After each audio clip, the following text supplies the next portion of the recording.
The road to the playoffs continues here in the Nasty.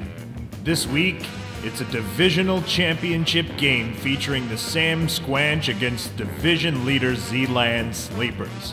Let's jump right into it. Samsquanch, you beat Briggs in a blanket to get to this point. Thoughts on your last week's opponent? Well, Briggs, he gave me all I could handle. That 41 points from Seattle, that was kind of a luck shot for him. I mean, who really expects to get 41 points from your defense? But, had Brady and Foster going on Monday night, and Brady just came through in a big way like he generally does. Just recall me back from when I drafted him, some people laughed at me. Well, I'm laughing now, you mouth breathers. Zealand Sleepers, you took an easier road to get here coming off the bye. What are your thoughts on this week's matchup against the Samsquanch? This is going to be a tough matchup. The Squanch is loaded with good players. I mean, Brady, to come back and win Week 14. The interesting thing is that we share some of the same players. I believe he has Victor Cruz, while I have Martellus Bennett.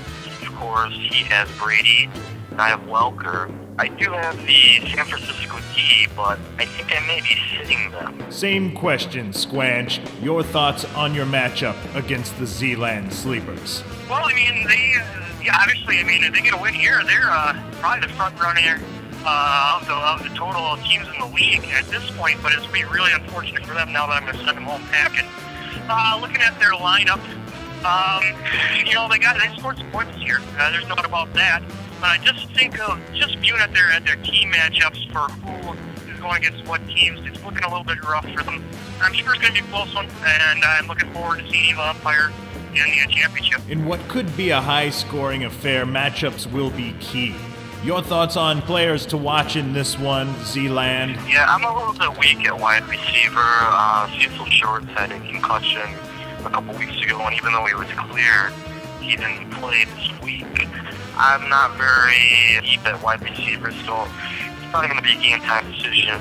I'm pretty much locked with everything else. Cam is going to, I'm going to play him at quarterback. Welker, Cobb, of course Peterson, Brown. I heard that McCoy isn't going to be playing, so I'm locked in at that spot. Samsquanch, final thoughts on this week's monumental game? Well, we're just full steam ahead, like always. My wide receiving core, I'd really put them up against anybody in the league. And I got some guys that sit on the bench like Miles Austin. He can't even get the steal for me. So just to keep on riding those guys, I got, my running backs. They're my running backs. You got Arian Foster, you got Marshawn Lynch, Bradshaw. They're just killers. And then I got picked up LaShore, and he's good for 10, 12 points every week. So just keep on riding him out. And of course, we got Brady, and he is the man. He is the fantasy football king. So we're gonna win this weekend, and I'm probably gonna win the whole thing. I'm just gonna call it right now. Zealand, as the higher seed, you will get the final word. Your thoughts on this big game? This is really important for our franchise. We made it to the championship last year, but fell short. In all honesty, we were the underdog last year, and this year we're both running pretty well right now. Both teams are hot, but there's been a lot of points scored. What I'm hoping for is that we can make it to the championship and that we can just have another chance of getting the trophy. Tension is high and drama is abound as the playoffs draw to a close. 2012 in the Nasty.